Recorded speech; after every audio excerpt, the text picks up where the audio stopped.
G'day, and welcome to Queensland Farmer. Today we're going to dig up this garden bed, which is full of sweet potato. We've had it in the ground since December, so that's about 6 months. We have had a local bandicoot climbing into the bed looking for insects and grubs to eat. Not sure if it's done any damage to the sweet potato, but we'll find out today.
Well, thankfully that digging is done.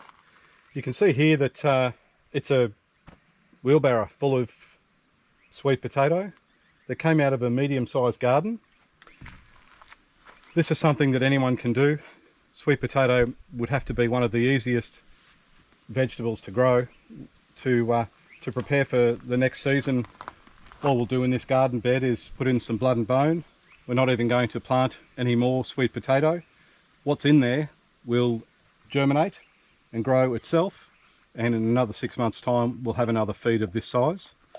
Clearly this is more than we can eat, but this is something that we can give away to friends or family or barter with others, and this gives us food security and helps avoid those rising costs of living.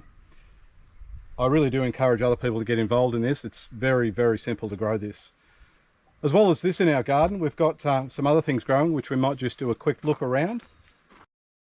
So over here we've got pumpkins growing. You sort of see they're fairly decent size. Once again, these are very easy to grow. There's about 15 in here, and again another medium-sized garden bed for them to grow. We tend to just push any of the vines that sort of grow out of the garden bed back into it. It grows onto itself, and it requires a little bit of water, but we harvest all of our own water here on the farm.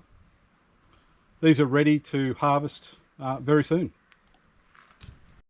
Another thing we find very easy to grow here are these chilies. We've got 4 bushes here, 5, 6 bushes here, another larger one over there to the left. Over here there's some turmeric. Now it's dying off for winter, but when that's ready to harvest, you dig it up out of the ground.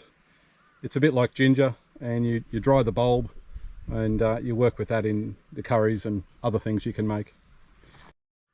So more broadly, our garden has got a variety of vegetables growing. Here, for example, are some tomatoes. Over the back here we've got some lettuce growing. as well as some rhubarb. We keep them under these covers because the wind and the sun at times is really quite hard on these plants. So for plants that don't require interaction with insects, bees for example, to propagate, we tend to keep covers on them where we can. Over the back are another set of tomatoes. They're almost reached end of life. We've only just planted these zucchinis. They'll grow into quite large bushes hopefully and give us plenty of zucchinis in the coming months. Over here are some eggplants. They've been giving us quite a few eggplants over the last month or so, maybe 6 weeks. But again, they're sort of getting ready to reach end of life. In this bed here, the snow peas. You can see they're quite young at the moment, but they are starting to get some real growth happening there. Very soon we'll put up some trellises for them to grow on, but at this stage we'll just protect them from the sun and the wind until they get established.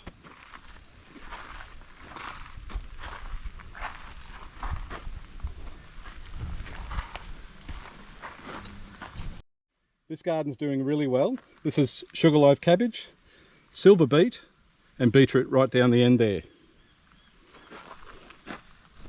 And finally, this is just the rest of the sugarloaf cabbages.